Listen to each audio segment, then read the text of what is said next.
Hello दोस्तों, solution by PJ में आप सबका स्वागत है। आज मैं आप लोगों के लिए लेके आ गई हूँ ज्योग्राफी का मॉक टेस्ट, और वो भी आपको मिलेगा इसका सॉल्यूशन आसान भाषा में फुल एक्सप्लेनेशन के साथ। तो चलिए देखते हैं आज के प्रश्न में क्या है कुछ खास। और आगे पढ़ने से पहले आप लोग से एक रिक्वेस्ट है कि अगर अभी तक आपने हमारे चैनल को सब्सक्राइब नहीं किया तो सब्सक्राइब कर लीजिएगा और वीडियो को लाइक जरूर कीजिएगा। चलिए बढ़ते हैं पहले प्रश्न की ओर। हमारा पहला प्रश्न है, चूरिया घाट की पहाड़ियां नेपाल में स्थित हैं। ये पहाड़ियां हिस्सा हैं, यानी कि ये पहाड़ियां किसका हिस्सा है। तो पहले तो एक प्रश्न का आंसर हमें यही मिल गया कि चूरिया घाट की पहाड़ियां कहाँ स्थित है, तो नेपाल में स्थित है। तो एक प्रश्न तो हमारा यही बन गया। और बात करते हैं ये पहाड़ियां हिस्सा किसका है, तो ये हिस्सा है शिवालिक का, शिवालिक श्रेणी का या शिवालिक पहाड़ी का। तो ऑप्शन नंबर बी हो जाएगा इसका राइट आंसर।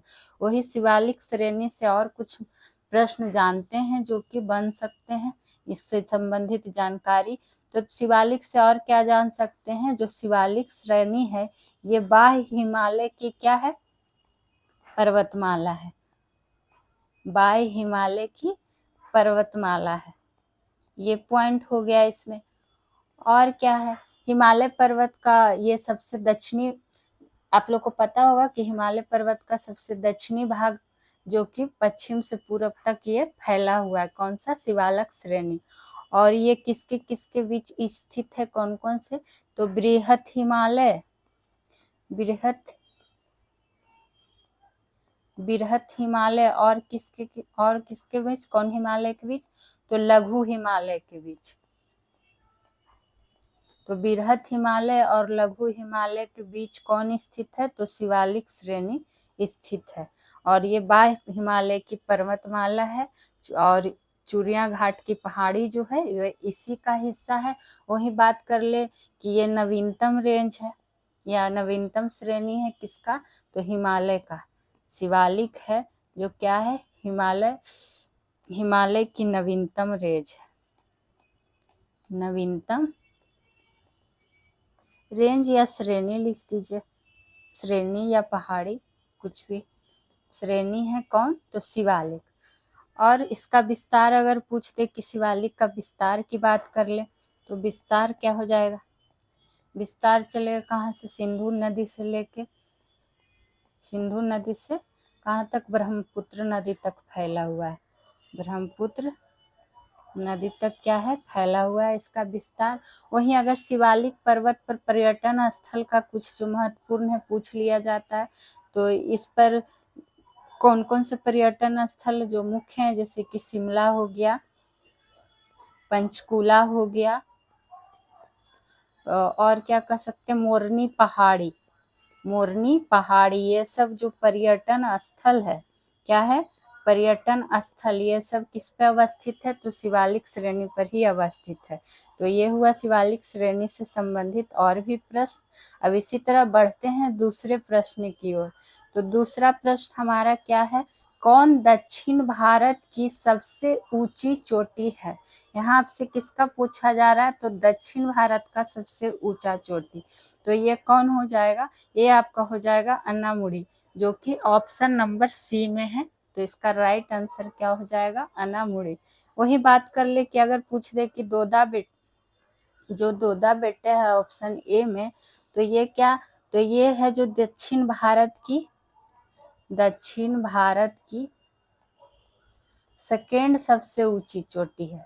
फर्स्ट में तो जान ही गए कि अन्नामुड़ी है, लेकिन दक्षिण भारत की सेकेंड में सबसे ऊंची चोटी कौन हो जाएगी, तो दोदा बेटा हो जाएगा। ठीक, वही अरावली पर्वत का सर्वोच्च चोटी पूछ देगा तो कौन हो जाएगा, तो गुरु शिखर। तो गुरु शिखर किसका है, अरावली पर्वत की सर्वोच्च चोटी। इस बार TRE 3 री एग्जाम में प्रश्न पूछा गया था कि विश्व की सबसे ऊंची चोटी कौन है, जो कि आपको हम बहुत बार बता चुके हैं और वो प्रश्न आया था। यहाँ आपसे देखिए गुरु शिखर जान गए कि अरावली पर्वत की सर्वोच्च चोटी है। और अरावली पर्वत की बात आती है तो ये आपको पता है कि विश्व का प्राचीनतम पर्वत माना जाता है। विश्व का प्राचीनतम पर्वत इसको माना जाता है। वही पूर्वी घाटी का एक महत्वपूर्ण चोटी कौन सा है, तो महेंद्रगिरी। तो यहाँ पे राइट आंसर हो जाएगा दक्षिण भारत का सबसे ऊंचा चोटी अन्नामुड़ी। चलिए अब बढ़ते हैं तीसरे प्रश्न की ओर। सिमलीपाल राष्ट्रीय उद्यान स्थित है, यानी कि सिमलीपाल राष्ट्रीय उद्यान है जो कहाँ स्थित है, किस राज्य में, तो ये आपका है उड़ीसा राज्य में। तो ऑप्शन नंबर डी हो जाएगा इसका राइट आंसर।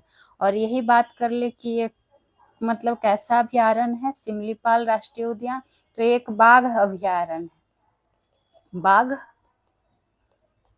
अभ्यारण्य, ठीक। और इसको 1994 में याद रखिएगा, इसलिए ये महत्वपूर्ण बनता है कि 1994 में भारत सरकार ने बायोस्फीयर रिजर्व घोषित किया है किसको, तो सिमलीपाल राष्ट्रीय उद्यान को।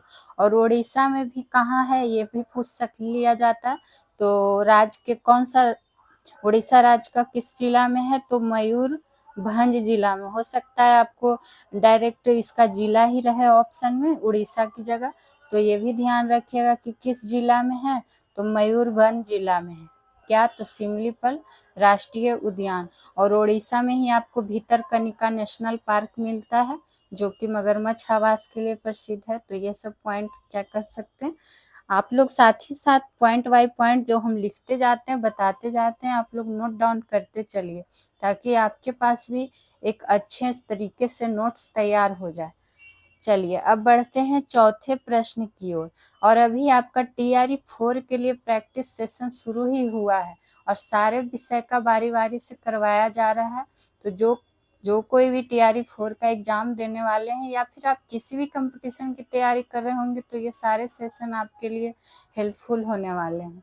तो आप लोग जितना हो सके इस चैनल से जुड़िए। अब आइए क्वेश्चन नंबर 4, ऊसर मृदा किस जिले में पाई जाती है।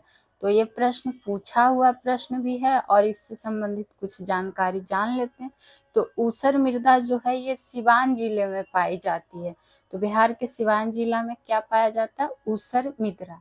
वहीं बात करें कि सिवान जिला का मुख्यतः पूछ ले कि सिवान जिला का ये तो ऊसर मृदा है जो क्या कर सिवान जिला में पाया ही जाता है, लेकिन वही सिवान जिला का मुख्यतः मृदा कौन है या मुख्य मृदा कौन है,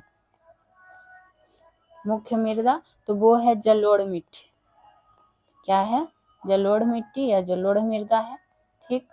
और सिवान जिला में याद रखिएगा कि सिवान में क्या कहा जाता है, खादर मिट्टी को क्या कहा जाता है, डोमेट कहा जाता है। और बांगर को क्या कहा था, क्या कहता है, जलोढ़ का ही दो भाग है ना, खादर और बांगर, जो कि सिवान में जिला में खादर को डोमेट नाम से जाना जाता है और बांगर को बेलसुंदरी मिट्टी कहा जाता है, बेलसुंदर मिट्टी कहा जाता है। तो ये सब पॉइंट ध्यान रख सकते हैं। वही मृदा की बात आई है तो टॉपिक वाइज सेशन में आपको भारत के प्रमुख मृदा सारा पढ़ाया गया है, भारत के प्रमुख मिट्टी, तो आप लोग वो सेशन जाके देख सकते हैं। वही बात करेगा कि मृदा दिवस कब मनाया जाता है, तो मृदा दिवस मनाया जाता है 5 दिसंबर को। कब, तो 5 दिसंबर का। मृदा का अगर अध्ययन पूछ दे कि मृदा का अध्ययन क्या कहलाता है, तो मृदा का अध्ययन क्या कहलाता है, पेडोलॉजी। चलिए अब बढ़ते हैं 5वें प्रश्न की ओर। किस केंद्र शासित प्रदेश या राज्य में भारत का पहला मानव दूध बैंक, दूध या दुग्ध भी रहेगा चलेगा, दुग्ध बैंक स्थित है। तो किस राज्य में ये स्थित है जानते हैं, ये आपका हो जाता है महाराष्ट्र में। तो ऑप्शन नंबर डी हो जाएगा इसका राइट आंसर। और ये कब स्थापित हुआ था, और सोच लीजिए ये भारत का पहला मानव दुग्ध बैंक स्थित है तो महाराष्ट्र में है। और इसका स्थापना जो हुआ था वो कब हुआ था, तो 1989 में हुआ था। कब, तो 1989 में। इसमें हुआ क्या, हाँ जब जान रहे हैं महाराष्ट्र राज्य का जान रहे हैं तो बिहार का अगर पूछ दे एक पॉइंट ये भी नोट कर लीजिए कि बिहार का पहला मानव दुग्ध बैंक कहाँ स्थित है, ये भी पूछ सकता है। तो पीएमसीएच पटना में स्थित है बिहार का पहला। और ये था किस राज्य में भारत का पहला मानव दुग्ध बैंक स्थित है, तो महाराष्ट्र में। और क्या कहता है, और क्या प्रश्न बन सकता है, आप क्या इस जानकारी रख सकते हैं, जानकारी के लिए इसमें मतलब नवजात शिशु को लाभ होगा ये दुग्ध बैंक वाले से, कि मतलब किसी की माँ कोई बच्चा नवजात शिशु है, उसकी माँ किसी कारणवश अगर दूध नहीं पिला पाती हैं, तो उन्हीं के लिए ये क्या किया गया है, मतलब मानव दुग्ध बैंक का स्थापना किया गया है। ठीक है, तो बिहार का पहला अगर पूछ देगा तो पीएमसीएच पटना, लेकिन वही भारत का हो गया तो महाराष्ट्र। चलिए अब बढ़ते हैं छठे प्रश्न की ओर। इनमें से कौन पश्चिम की ओर बहने वाली नदी है? तो ये जो चारों ऑप्शन है उसमें आपसे पूछ लिया गया है कि पश्चिम की ओर बहने वाली इनमें से कौन सी नदी है। तो ये आपका है कौन सी नदी, पेरियार नदी। तो ऑप्शन नंबर ए हो जाएगा राइट आंसर। वही पेरियार नदी की अगर बात कर ले तो पहले तो ये पश्चिम की ओर बहने वाली नदी है और केरल राज्य की सबसे लंबी नदी भी है। तो अगर पूछ दे कि केरल राज्य की सबसे लंबी नदी कौन है, केरल राज्य की सबसे लंबी नदी, तब भी क्या हो जाएगा, पेरियार। इसी पेरियार नदी पे क्या है, इडुक्की बांध परियोजना स्थित है, जो कि काफी बार पूछा गया है कि इडुक्की बांध परियोजना किस नदी पर स्थित है, तो पेरियार नदी पर। वही बात कर ले अगर कि पश्चिम की ओर बहने वाली और नदियों का नाम जान ले, तो पश्चिम की ओर बहने वाली नदी, ये तो ऑप्शन के अनुसार क्या हो गया, पेरियार नदी। लेकिन वही और क्या क्या है, जैसे कि नर्मदा नदी, ताप्ती नदी, माही नदी, लूनी नदी, साबरमती, ये सब भी क्या है, पश्चिम की ओर बहने वाली नदियां हैं। तो ये सब को भी ध्यान में रख सकते हैं। चलिए अब बढ़ते हैं सातवें प्रश्न की ओर। देखते हैं हमारा सातवें प्रश्न में क्या है। कौन सा स्थानांतरण कृषि का एक प्रकार नहीं है? यहाँ क्या पूछा गया है कि नहीं है, यानी पहले तो जानेंगे कि कौन कौन है। तो फंग है जो स्थानांतरण कृषि का प्रकार है, झूमिंग कृषि भी सुने होंगे, तो झूमिंग भी है, और मिल्पा भी है, लेकिन ऑप्शन सी में गलत टाइप हो गया है, इसको फजेंडा कर लीजिए। क्या कर लीजिए, फजेंडा। और यही हो जाएगा हमारा राइट आंसर, फजेंडा, जो कि कृषि स्थानांतरण कृषि का एक प्रकार नहीं है। तो फजेंडा की बात करें तो फजेंडा क्या, तो ये है जो कि ब्राजील में कहवा के बागान को कहा जाता है। फ्रेंड, फजेंडा ब्राजील में कहवा के बागान को, कहवा समझ रहे हैं ना, कॉफी, तो ब्राजील में कहवा के बागान को क्या कहा जाता है, फजेंडा कहा जाता है। और क्या बोलता है, सेंटोस यहाँ पर अगर आ गया है कहवा का, तो एक चीज और ध्यान रख सकते हैं कि सेंटोस बंदरगाह, कौन सा बंदरगाह, तो सेंटोस बंदरगाह को कॉफी बंदरगाह के रूप में जाना जाता है। कौन बंदरगाह के रूप में, तो कॉफी बंदरगाह के रूप में जाना जाता है। ये पॉइंट यहाँ पे जान गए। और यहाँ का लाल मिट्टी कहवा की खेती के लिए ही प्रसिद्ध है। कहाँ का, तो ये क्या हो गया, ब्राजील का क्या है, कहवा की खेती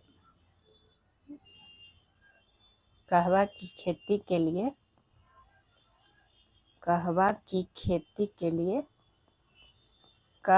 की खेती के लिए क्या हो जाएगा, लाल मिट्टी प्रसिद्ध है, लाल मिट्टी प्रसिद्ध है। तो ये पॉइंट भी नोट डाउन कर सकते हैं।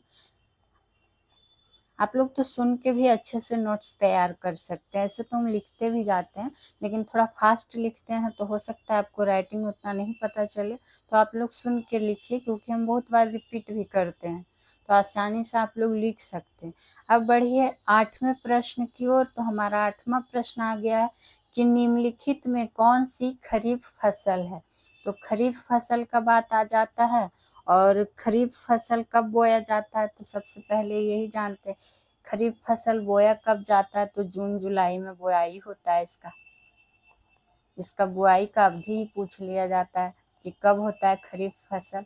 तो खरीफ फसल यानी कि ग्रीष्मकालीन फसल, ग्रीष्मकालीन फसल। और जून जुलाई में क्या होता है, बुआई होता है। कटाई कब होता है, तो कटाई हो जाता है आपका कब, अक्टूबर से नवंबर में ये हो जाता है खरीफ फसल। और इसमें आपसे पूछ दिया है कि कौन सा होगा, तो चावल भी है, मक्का भी है, कपास भी है, तो ये सभी है, इसलिए ऑप्शन नंबर डी हो जाएगा राइट आंसर। ठीक, अब बढ़ते हैं। अब बाकी आपको पहले हम बहुत बार बता चुके हैं खरीफ फसल, रबी फसल, जायद फसल, और बारी बारी से सारा का एग्जाम्पल भी बता चुके हैं। तो अब आइए बढ़ते हैं 9वें प्रश्न पे। भारत का एकमात्र सक्रिय ज्वालामुखी स्थित है, तो इसका बस आंसर जानिए कि कहाँ स्थित है, क्योंकि यही आपसे प्रश्न पूछा ही गया है बार बार। तो ये अंडमान और निकोबार द्वीप समूह में स्थित है। और कौन सा ज्वालामुखी स्थित है जो सक्रिय है, वो आप लोग कमेंट सेक्शन में आंसर कीजिएगा। ठीक, अब बढ़ते हैं 10वें प्रश्न की ओर।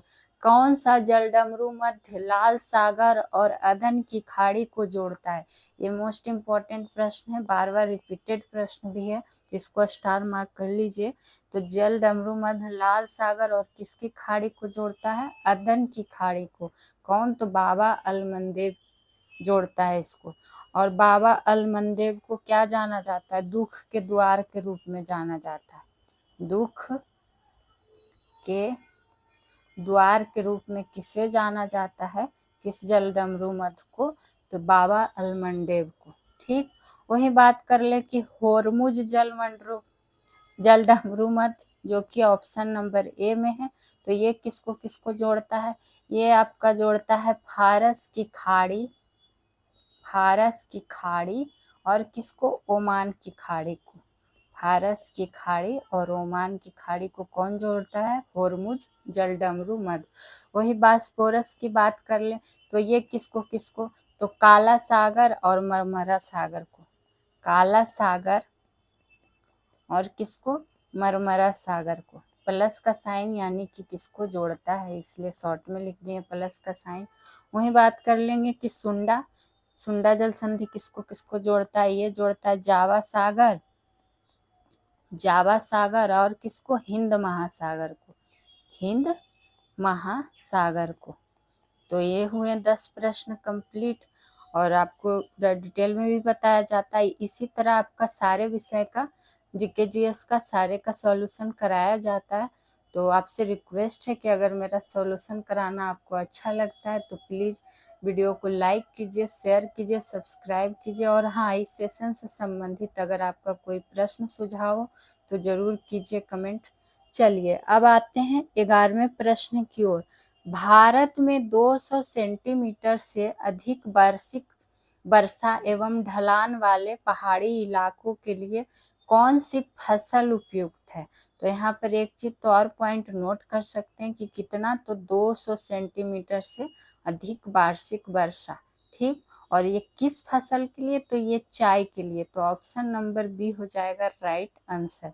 वही बात करें कि अगर पूछ दे कि चाय का उत्पत्ति स्थल कहाँ है, चाय का उत्पत्ति स्थल के रूप में किसे जाना जाता है, तो चाय से चीन, चाइना, ऐसे ध्यान रख सकते हैं कि उत्पत्ति स्थल कौन है, तो चाइना है चाय का उत्पत्ति स्थल। और इस चाय की खेती के लिए 20 से 30 डिग्री तापमान क्या है, उपयुक्त माना जाता है। 200 सेंटीमीटर से अधिक वार्षिक वर्षा और 20 से 30 डिग्री सेल्सियस तापमान क्या है, उपयुक्त माना जाता है किसके, तो चाय के लिए। और ये किस कुल का पौधा है चाय, ये भी आपसे पूछ लिया जाता है, तो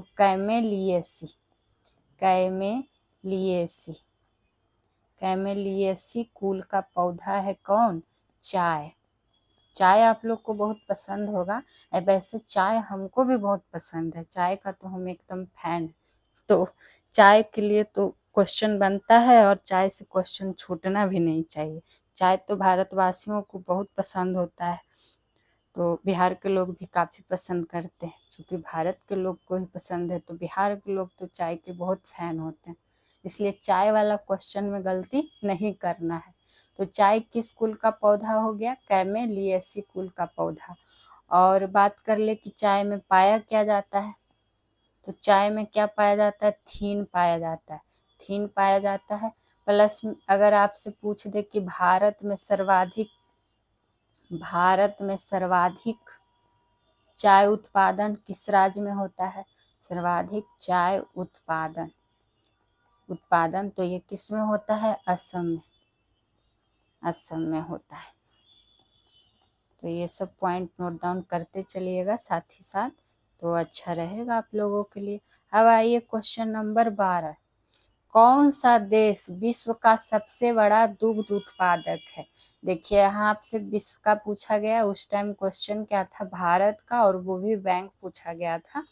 और ये कौन सा है? कौन सा देश विश्व का, मतलब कि उत्पादन के मामले में विश्व का सबसे ज्यादा कौन? तो इसमें कौन है? हमारा प्यारा प्यारा भारत है, जो कि ऑप्शन नंबर ए में ही है। और ये कब से? तो 1970 से क्या हुआ था? ऑपरेशन फ्लड, नाम सुने होंगे, ऑपरेशन फ्लड, इसी का शुरुआत हो गया था 1970 में। ऑपरेशन फ्लड पूछ दिया जाता है कि किससे संबंधित है, तो किससे संबंधित है? दूध उत्पादन से संबंधित है। इसी को क्या लिख दिया जाता है? श्वेत क्रांति। श्वेत क्रांति किससे संबंधित है? तो दुग्ध उत्पादन से संबंधित है। और पूछ दिया जाता है कि भारत में श्वेत क्रांति के जनक कौन है? भारत में श्वेत क्रांति के जनक, तो भारत में श्वेत क्रांति के जनक कौन हो जाएंगे? वर्गीज कुरियन। कौन कुरियन? तो वर्गीज कुरियन।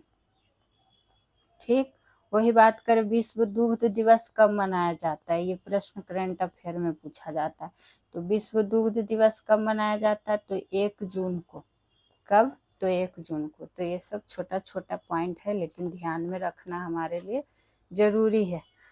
चलिए अब बढ़ते हैं, आ गए हैं हम लोग 13वें प्रश्न की ओर। जल विद्युत परियोजना एवं नदी का मिलान करें, यानी कि परियोजना कौन सी नदी पर स्थित है, ये आपको यहाँ पर क्या करना है? मिलान करना है। तो पहला हमारा क्या है? मैथन परियोजना। तो मैथन परियोजना की बात करें कि ये किस नदी पे? तो बराकर नदी पर। कौन सा नदी? बराकर नदी, जो कि 3 में है। वही बात करें सलाल परियोजना, तो जो किस नदी पर है? तो ये आपका चिनाब नदी। राणा प्रताप परियोजना, जो कि किस नदी पे? तो राणा प्रताप परियोजना आपका हो जाएगा चंबल नदी पे। टिहरी परियोजना की बात करें तो क्या हो जाएगा? भागीरथी नदी पे। ठीक, तो ये कुछ जल विद्युत परियोजना है जो कि हमारे लिए एग्जाम की दृष्टि से इम्पोर्टेंट है, तो इसको नोट डाउन जरूर करिएगा। तो ए का हो जाएगा क्या? 3, बी का हो जाएगा 4, और सी का हो जाएगा 1, और डी का हो जाएगा 2 इसका आंसर। चलिए अब बढ़ते हैं 14वें प्रश्न की ओर। किन्नौर घाटी किस राज्य में है? कौन सा घाटी? तो किन्नौर घाटी। तो ये किस राज्य में है? हिमाचल प्रदेश में। तो ऑप्शन नंबर ए हो जाएगा इसका राइट आंसर। वही बात करें किन्नौर घाटी का, तो हिमाचल प्रदेश का एक जिला भी है किन्नौर। किन्नौर हिमाचल प्रदेश का एक जिला का भी नाम है किन्नौर। और किन्नौर घाटी भी किस राज्य में है? तो हिमाचल प्रदेश में। उसी तरह अगर आपसे पूछ रहे, जो कि एग्जाम के लिए इम्पोर्टेंट है, कि अराकू घाटी, तो अराकू घाटी कहाँ है? तो आंध्र प्रदेश में।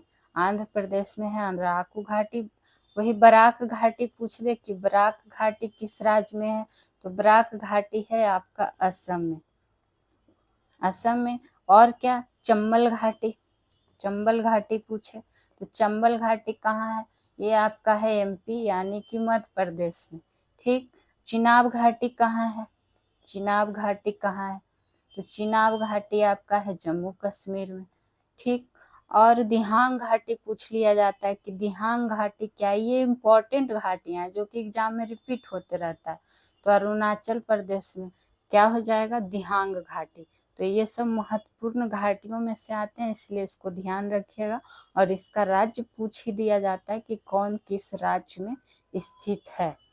चलिए, और हाँ, अगर आप लोगों को इसका PDF चाहिए तो टेलीग्राम ग्रुप से जुड़ जाइए। डिस्क्रिप्शन में टेलीग्राम का लिंक दिया हुआ है, आप लोग वहाँ से जाके चैनल को ज्वाइन कर सकते हैं। वहाँ पे आपको यहाँ का PDF प्रोवाइड किया जाता है। बाकी आइए सॉल्यूशन देखते हैं 15 नंबर का कि क्या क्या है क्वेश्चन हमारा। तो मिलान करने वाला आ गया है, तो मिलान करने आया है, और किसका किसका मिलान करना है, राज्य, और किस राज्य में कौन सा एल्युमिनियम संयंत्र स्थित है, ये आपसे पूछा गया है। तो ये भी इम्पोर्टेंट प्रश्न है जो कि बार बार रिपीट होता है, और वैसे ही प्रश्नों का आपको कलेक्शन यहाँ लाया ही जाता है। तो TRE 3 में यहाँ के सेशन से बहुत हेल्पफुल रहा, मतलब कि क्वेश्चन डायरेक्ट मिले थे जो कि आपको बार बार रिपीट करवाया गया क्वेश्चन कि ये इम्पोर्टेंट प्रश्नों में से एक है। आप लोग वीडियो देख सकते हैं, TRE क्वेश्चन से 3 का क्वेश्चन से मिलान भी कर सकते हैं।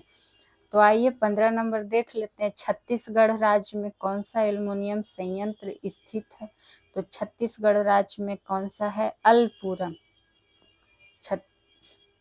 छत्तीसगढ़, तो छत्तीसगढ़ में है एल्युमिनियम संयंत्र पूछ लिया गया। तो छत्तीसगढ़ में जो एल्युमिनियम संयंत्र है वो कौन सा है? कोरबा, जो कि हमारा ऑप्शन नंबर D में है। ठीक, वही बात कर ले कि केरल में कौन सा है, तो केरल में है आपका अल्पुरम, तो ऑप्शन नंबर A। उड़ीसा में कौन सा है? तो उड़ीसा में है आपका अंगुल। और बेलगांव में कौन सा है? तो कर्नाटक। तो कर्नाटक वाला आपको ऐसे भी ध्यान रख सकता है कि बेलगांव में क्या है? कर्नाटक में है क्या? बेलगाम एल्युमिनियम से। यही बेलगांव ना जिसका महात्मा गांधी क्या किए थे? एकमात्र अधिवेशन की अध्यक्षता किए थे, बेलगांव अधिवेशन का। तो इस तरह से ध्यान में रख लीजिएगा आप लोग, और ये कर्नाटक में पड़ता भी है। चलिए, अब बढ़ते हैं 16वें प्रश्न की ओर। कौन सी खगोलीय वस्तु नहीं है? तो यहाँ आपसे क्या पूछा गया है कि नहीं है। बार बार हम ऐसे प्रश्नों पर जोर क्यों देते हैं? क्योंकि ऐसे क्वेश्चन को ही पहले ध्यान से पढ़ना चाहिए कि आपसे पूछ क्या रहा है। यहाँ आपसे नहीं पूछ रहा है, तो पहले जानते हैं कि कौन कौन सा है। तो खगोलीय वस्तु पल्सर है, क्वासर है, और कृष्ण मास्टर है, लेकिन भंगुर तारा जो है ये खगोलीय वस्तु नहीं है। तो ऑप्शन नंबर C हो जाएगा इस प्रश्न का राइट आंसर। वही बात करें भंगुर तारा का, तो इसको ब्रिटल स्टार भी कहा जाता है। कौन स्टार? इंग्लिश में ब्रिटल स्टार भी कहा जाता है, और हिंदी में भंगुर तारा। जो हो सकता है भंगुर तारा की जगह आपको ऑप्शन में ब्रिटल स्टार रहे, तो इसको ध्यान में आपका रहेगा तब ना। ये गहरा समुद्र में पाया जाने वाला जंतु है। कौन सा? भंगुर तारा। ये भंगुर तारा है जो गहरा समुद्र में पाया जाता है, इसलिए तो ये खगोलीय वस्तु में नहीं आया। चूंकि ये है क्या? भंगुर तारा। तो भंगुर तारा एक पढ़े होंगे आप लोग, इकाइनोडर्मेटा। इकाइनोडर्मेटा, तो इकाइनोडर्मेटा, और क्या कहता है? ऑफ यूरोडियो, ये वर्ग का जंतु है। तो जंतु जब है तो ये खगोलीय वस्तु कैसे हो जाएगा? और ये गहरा समुद्र में पाया जाता है, तो ये इकाइनोडर्मेटा और यूरोडिडियो वर्ग का जंतु है। कौन? तो भंगुर तारा या फिर ब्रिटिल स्टार। चलिए, अब बढ़ते हैं 17वें प्रश्न की ओर। पंपास में पाए जाने वाले घास के मैदान का स्थानीय नाम कहाँ का है?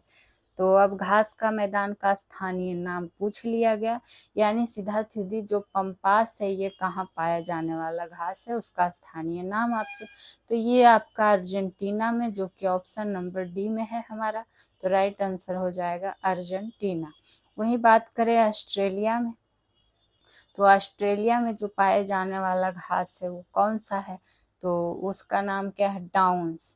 डाउन्स, ठीक। तो जिस तरह पंपास अर्जेंटीना में पाए जाने वाला घास का मैदान है, उसी तरह डाउन्स ऑस्ट्रेलिया में। ब्राजील में घास का मैदान का क्या हो जाएगा? ब्राजील में घास का मैदान कौन सा? तो कंपोज। और यही सब प्रश्न है जो घास वाले में रिपीट होते रहते हैं। तो ब्राजील का क्या? कंपोज हो जाएगा। वेनेजुएला का क्या? तो लानोस। कौन सा? लानोस। तो लानोस हो गया, कंपोज हो गया, डाउन्स हो गया, पंपास हो गया। ठीक, तो ये सबको ध्यान में जरूर रखिएगा क्योंकि ये बहुत बार पूछे हुए प्रश्न भी हैं। चलिए अब बढ़ते हैं 18वें प्रश्न की ओर। सोची पारा कौन हो सकता है? कोई कोई तो नाम भी नहीं सुने होंगे। तो सोची पारा जलप्रपात किस नदी पर स्थित है? इसको सोचीपारा जलप्रपात से एक चीज और ध्यान रखिए कि इसको प्रहरी चट्टान जलप्रपात भी कहा जाता है। क्या कहा जाता है? प्रहरी चट्टान जलप्रपात। ठीक, प्रहरी चट्टान जलप्रपात किसको कहा जाता है? तो सोचीपारा जलप्रपात। सोच समझ के किसी पे प्रहार करना है, इस तरह से ध्यान रख सकते हैं कि सोच समझ के प्रहार करना है तो सोचीपारा जलप्रपात। और ये आपको करना कहाँ है? तो केरल में। नहीं, बस मजाक के लिए है। सोचीपारा जलप्रपात कहाँ है? तो केरल में नहीं है, इसका ध्यान नहीं आ रहा है, हमको लग रहा है केरल में नहीं है सोचीपारा। आप लोग बताइएगा कि सोचीप्रपात जलप्रपात कहाँ है? केरल नहीं है क्योंकि हाँ, केरल नहीं है हमको जहाँ तक लग रहा है। तो आप लोग देखिएगा खोज के कि सोचीप्रपात जलप्रपात है जो कहाँ है। बात करेंगे कि ये सोची किस नदी पर नाम से पूछा गया है? तो ये आपका है चालियार नदी पर। चालियार नदी का नाम सुने हैं? तो चालियार नदी पर कौन सा है? सोचीपारा जलप्रपात। और वही बात कर ले कि कावेरी नदी पर कौन सा जलप्रपात है जो कि पूछा जाता है बार बार? तो शिव समुद्रम जलप्रपात। शिव समुद्रम जलप्रपात ये है कावेरी में, यही हमको ध्यान था। हाँ, कावेरी कावेरी लिख रहे हैं केरल में। केरल में क्या है? शिव समुद्रम जलप्रपात किस नदी पर स्थित है?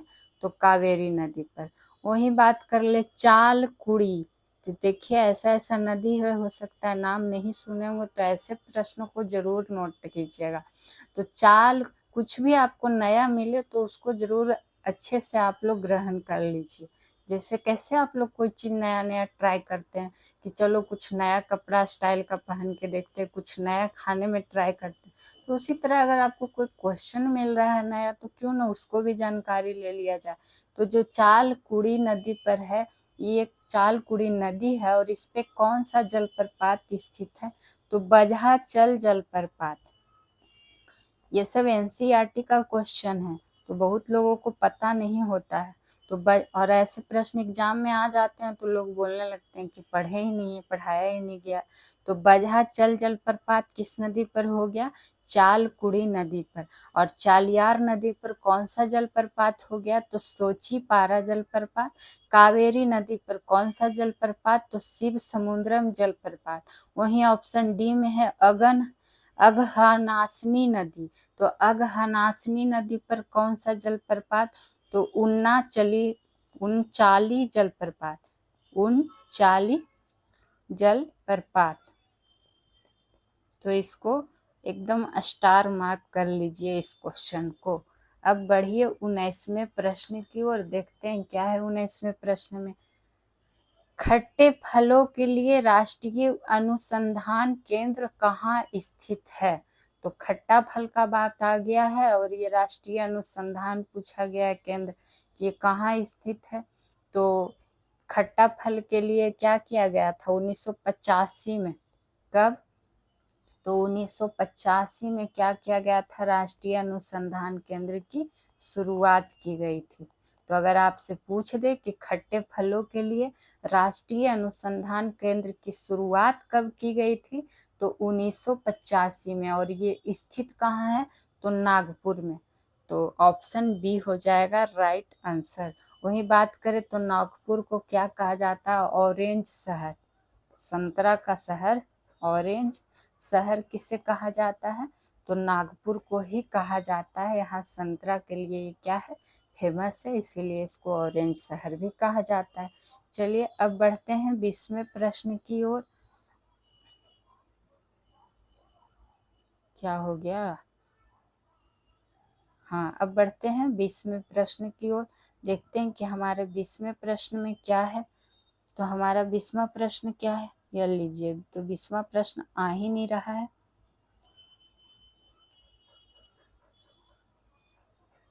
शायद कुछ प्रॉब्लम हो गया है। तो आज आपका सेशन यहीं पे समाप्त करना पड़ेगा, क्योंकि 20 नंबर प्रश्न ही गायब हो चुका है। तो कोई बात नहीं, वैसे प्रश्न को हम कम्युनिटी पोस्ट में डाल देंगे कि ये प्रश्न नहीं हो पाया था, या फिर आगे कभी अरे है मिल गया, बताइए, इसको छोड़ के निकल जाते है 20वां नंबर प्रश्न है, मिल गया। तो इसको जान लेते हैं। क्या कीजिएगा, कभी कभी प्रॉब्लम अचानक से हो जाता है। तो सू नहर किन झीलों को जोड़ता है, ये जान लेते हैं। तो सू नहर जो है ये किस झील को जोड़ता है, तो सुप्रियर झील और किसको, ह्यूरॉन झील को जोड़ता है। उसी तरह ईरी झील और मिशिगन झील को कौन सा जोड़ता है, कौन सा नहर, तो ईरी नहर। ईरी नहर किसको किसको जोड़ता है, किन झीलों को, तो ईरी झील और मिशिगन झील को जोड़ता है। सू नहर किसको किसको, तो सुप्रियर झील और ह्यूरॉन झील को। वही प्रशांत महासागर और अटलांटिक महासागर को कौन सा नहर जोड़ता है, तो पनामा नहर। पनामा नहर। बताइए, क्वेश्चन ही गायब हो रहा था, मुझे तो लगा क्वेश्चन ही नहीं आया है। अब आइए, भूमध्य सागर और लाल सागर को कौन नहर जोड़ता है, तो सुएज नहर। अब आप लोग से यहाँ पर एक प्रश्न है जो कि बताया गया है कि सुएज नहर का राष्ट्रीयकरण कब किया गया था, ये आप लोग कमेंट सेक्शन में कमेंट करके बताइएगा।